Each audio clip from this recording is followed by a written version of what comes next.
Yo, hi guys, welcome to Codes by Tebza. Today I'm going to do a very specific quote. This quote comes from the Bhagavad Gita chapter 2 text number 14. It says, O son of Kunti, the non-apparent and appearances of happiness and distress and their disappearance in due course are like the appearance and disappearance of the winter and the summer seasons. They arise from sense perception or sky of Bharat, and one must learn to tolerate them without being disturbed. Listen, no 2 days are the same, and this was said by Jay-Z. Jay-Z say the no 2 days are alike except for the first and 15. Pretty much today you're gonna be happy, tomorrow you're gonna be a little bit distressed. So if you identify with an emotion, you end up not even waking up in the morning to do the things that you gotta be doing. Some people like to say you gotta wake up. What's your why? What's your why?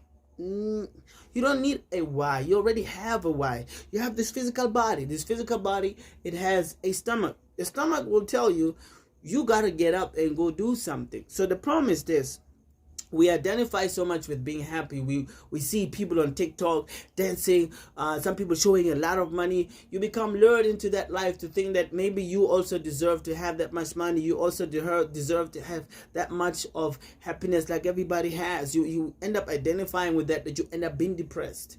When you are too happy, you end up forgetting the things that come in this world. Next thing, there's a car accident. Next thing, you lose somebody in your life, and then you end up again in a state of depression. So what Krishna says here is that, look, happiness and distress, they come and go. They come and go, but it shouldn't stop you from achieving things that you want to achieve. Just stay focused on the goal and try to achieve the things that you got to be achieving. Today, Tupac would say something like, if it doesn't come out of this album, it will come out of the next album. He never stops working. He never stops producing. He's not going to be stuck in a situation saying, oh man, this was a flop. And that's one of the reasons why I think if you want to be an entrepreneur, one of the things that you got to keep in mind is that there's going to be days when you're not winning. There's a lot of flops that you see with entrepreneurs. And one of my favorite entrepreneurs was 50 Cent. 50 Cent, I tailed him for a long time. And then there's stuff that he loses, but his wins are greater than the losses. So therefore he doesn't identify so much with the losses. He identifies with keep on going, because that's what it is. The stomach is enough to let you know that you gotta eat. Now today it may rain, tomorrow it may not rain. Today it may be cold, tomorrow it may be hot. Any day anything can happen. But because you wake up at a certain time and you commit yourself for the things that you gotta be doing, do that stuff, man. And never give up. There will be a time when you cannot do much, because what you feel today, I think it was Stephen Covey. He said that your best today is not the same as your best yesterday. Your best yesterday is not going to be the same best as tomorrow. So every single day you wake up. Today you got flu, you are unable to 1, 2, 3. But let's say you stop your project for a month or two, like they say. I think this was also in the 33 Strategies of War, if I'm correct. Yeah, I think it should be there, where Robert Greene was saying that when Marseille 2, he decided to take enough men to go and win the war, but he actually decided to withdraw. You withdraw for strength, and you don't withdraw forever. When you take a month or two to sit back and watch and try to analyze the situation and say, okay, what can I do better? As long as you don't give up, you just keep going, because every single day you have got a mission that you've made up your mind for something. And people like to say, okay, this is, what do I say? The beginning of the year, when the year begins, to say, you know what? I'm going to quit smoking. Yeah, I'm going to get myself into a new routine. This year I'm going to trade. Yeah, it's okay. Then you flop. Let's say by March you are flopping and you're not able to do the training that you said. It's there in the mind. It's there in your memory that you told yourself this is what you're going to do. Now, because it's there in your mind, it's in your memory, it will keep on playing. So don't stop thinking about it, because when you start to revive it, you'll be able to do it again and again and again. Do not... Mine is, when I'm reading this verse, I know this is a highly spiritual verse, and which makes me want to go into that. Matras parasastu konteya. Matras means like from sense perception. Most of our problems start because we don't understand what this physical body is. This physical body, it's time, birth and death, sick and health, young and old. That's what it is. That's what this body is.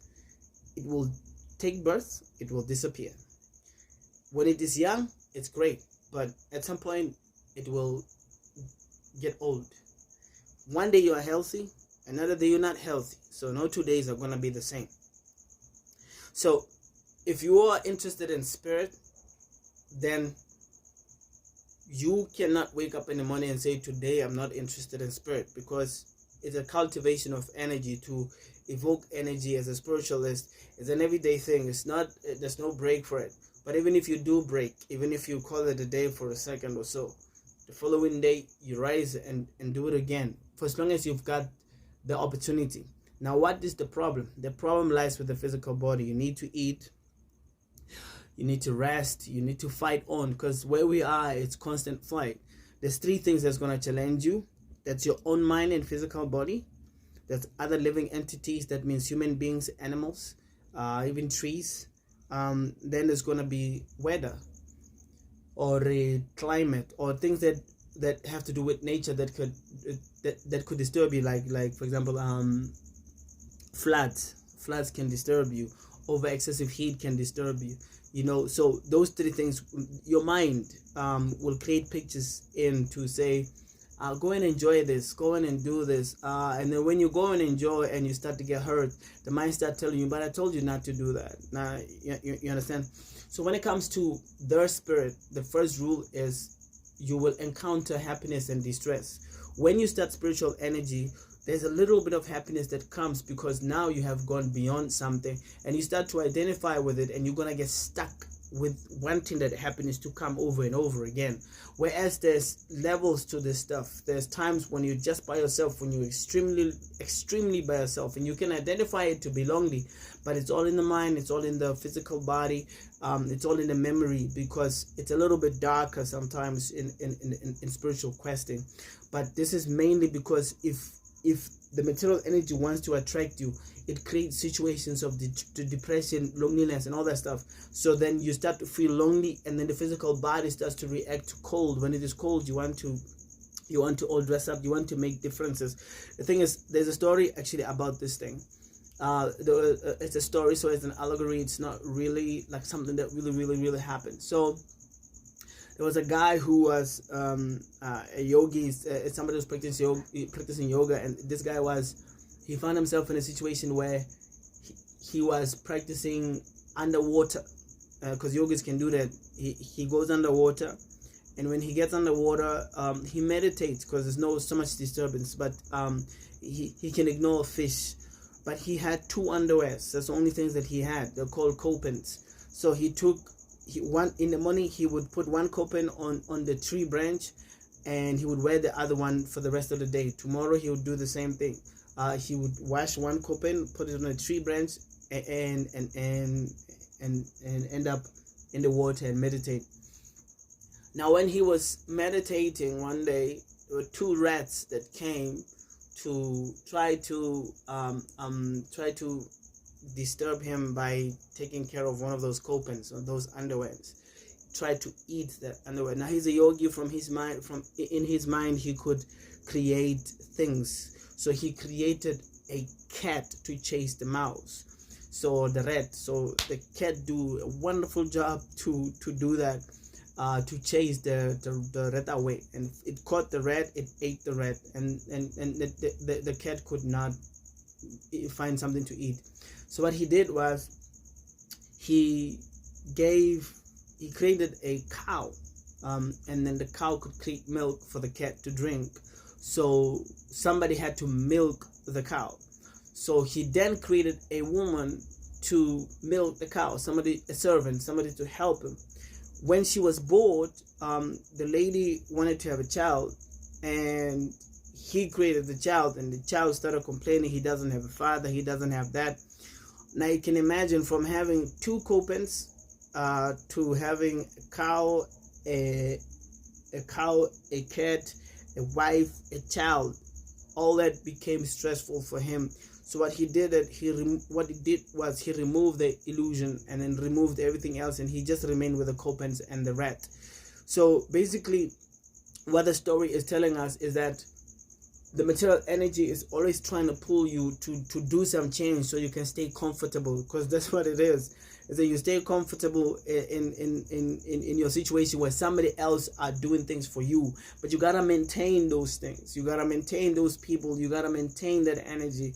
So if you are interested in spiritual life, you can't be thinking about cold or the physical body, or can't be overthinking about heat. That's why sometimes I have problems. People say, but the weather is like this, we gotta do something about the climate. You can't do anything about the climate. You can't do any things that I need you to understand. You can't do anything about poverty, because this means justice. This means there is injustice in this world. But you take injustice from temporary. You can take injustice to 1,000 years during Jesus' time, if he existed. You can take injustice 5,000 years during the times of the Pandavas. You can take it just recently with Tupac, or you can take it with black people. You can take it with Indians. You can take it with Chinese. Poverty can never be solved. If you spend a lot of energy trying to solve it, and then without embarking yourself into spiritual energy, that doesn't help. If you become wealthy and rich, great, but you're not trying to solve poverty, but you try to make your life in such a way that it could be smoother, you know what I mean, and then have the right philosophy, or philosophy that will help you to actually engage a little bit more in spiritual life. You simplify things to be able to engage more into spiritual life. So the story is about you finding comfort in whatever you have. If you're interested in spiritual life, it can even be for 5 years. It doesn't have to be for the rest of your life, because there's some questions that requires you to be very quiet. And once you made up your mind on, okay, I'm gonna take a full spiritual path, or I'm just gonna continue with trying to find a balanced material life and spiritual life, then it's all good. It comes with training. With training yourself to say, what is it that I really want? What is it that I really want to achieve at the end of this life?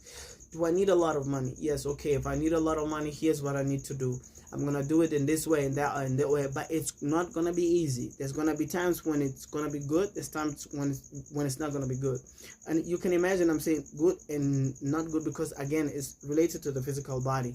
So if you don't identify what is good, if you don't identify with what is bad, and stay focused on what you want to achieve, you'll be able to do more.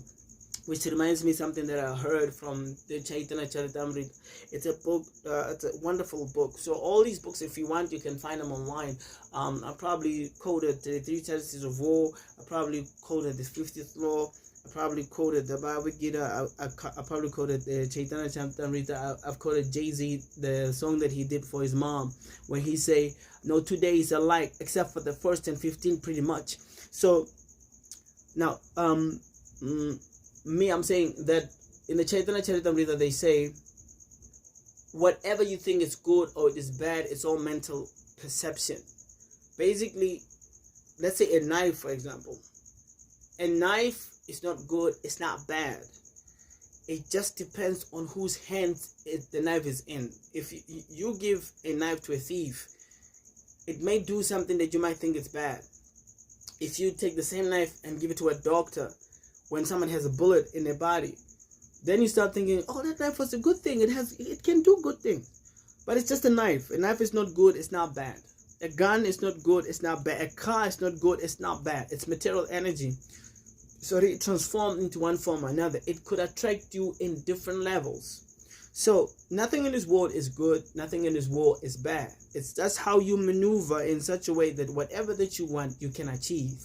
But because there is times when you feel depressed, there is times when you feel too happy, it is best not to identify with that. I'll give you an example. When Will Smith slapped Chris Rock, Will identifies too much with being nice. He identified with too much happiness. When that happened, it became sadder for him, because the same world that used to lift him and put him there as a pedestal was the same world that came back and said, he can't do that, he shouldn't do that. Fame comes with that. Now he has to come back and apologize for an action that other people see it as good, other people see it as bad. Well, he was just defending his wife. No, he's just being an idiot. It's what the world is. So not identify with good and bad puts you in a position to actually maneuver and do what you gotta do. But because Will could only identify with the energy that he was identifying with at that point in time, he reacts, and that's most of us. And if you study, again, it's a book I quoted also earlier, 7 Habits of Highly Effective People. What I'm learning took me years, and I'm still learning, is response. How to respond to somebody else being aggressive to you or even being nice to you. Stephen Covey says, between a stimulus and yourself, there is a gap for responding. So how we respond to a situation will determine how we move on to the next level. And I do mean there's next levels. There's level upon level. Like the colors you see behind here, this is no ordinary level. It's not like an easy type of level. It's another level. Even if I'm saying this, let me try to put you in a little bit of perspective. There's 3 levels in the material energy, and there's another level outside of the material energy. This is the level of ignorance, passion, and good. In the level of ignorance, you can find extreme energy that can propel you quicker towards the Kundalini Yoga. In the realm of passion, building, making cars, making this life, it's kind of harder because you are muscled up to make things happen in this world. That will take forever. People who are finding themselves always in passion, they come to church, or they go to the temple, or they go to the mosque. They try to balance life. For them, it's not easy to find spiritual balance, because from 8 o'clock until 5, they are completely immersed in that energy. Especially if you're employed by somebody else. But if you're not employed by somebody else and you're still doing that, then you have evoked the right kind of energy to do this. Then there's people in the mode of goodness. People in the mode of goodness can do this, but pride interferes with achieving a particular goal. So I can't eat meat, I can't drink blood, I can't. There's so many I can't. So this is called Nivritti Marga. Nivritti Marga is the stage of negation to achieve certain things. The person is fine. He's in a mode of goodness. He can see things in perspective. He understands knowledge, what is called Gyan and Bigyan. He's about to enter actually into a state of Bigyan. Bigyan is self-realization in motion. There's energy in form of knowledge. To get knowledge is one thing, just to get the knowledge. And hence with this one, please understand this. This you'll find with rappers. Rappers have a tendency to say some rappers are deep and some rappers are not deep. Some rappers are in conscious rap. Yeah. Sure. My study is that even the conscious rap is way too limited, because to unpack spiritual knowledge is not an easy thing. You actually require a conversation with a person. So knowledge, it's in a mode of goodness where you kind of know what to do, what not to do, so that you can enter into a state of Bigyan. When you enter into a state of Bigyan or self-realization in motion, you start to enter this realm. It's easier from here to here. But this one, it's easier because it's easier when you want to achieve the Kundalini Yoga state. When you want to achieve the Kundalini Yoga state, you have got to remove the idea of good and bad completely, because sometimes you have to take some medicine to do certain things. That medicine will elevate you towards that particular state. So mine is, if there's a goal you want to achieve, do not worry how the body feels. Do not worry if today you're happy and today you're not happy, because you're not a showcase. We're not here in a state, because happiness and distress, it's always a social media thing that you got to show people that you're happy, and if you're allowed to cry, and then you commit suicide. Okay, we are not in that state. For us spiritualists, I'm not interested in the happiness and the distress. I remember one time I was in a state of depression. So I called somebody and I was telling them, this is how I feel. I feel this, and she's like, oh, sorry, you feel like this, like that. I said, no. I'm in a depressive state because I have to be in this state at this particular point in time. This is the world we are living in. You have to be in that state.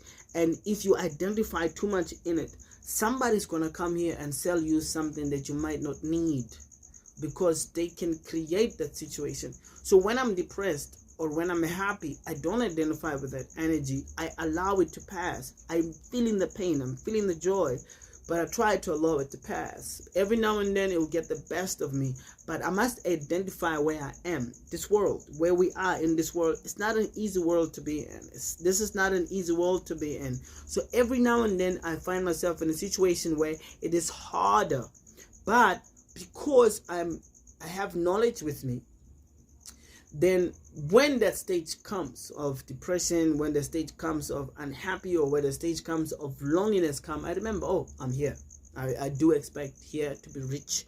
I expect here to be poor. I expect changes to happen. One day my leg is okay. One day my leg is not okay. One day I have red eyes. One day I've got these hallucinative energies going on inside of my system. One day my heart is paining. But I get an opportunity to wake up and still do things that I want to do.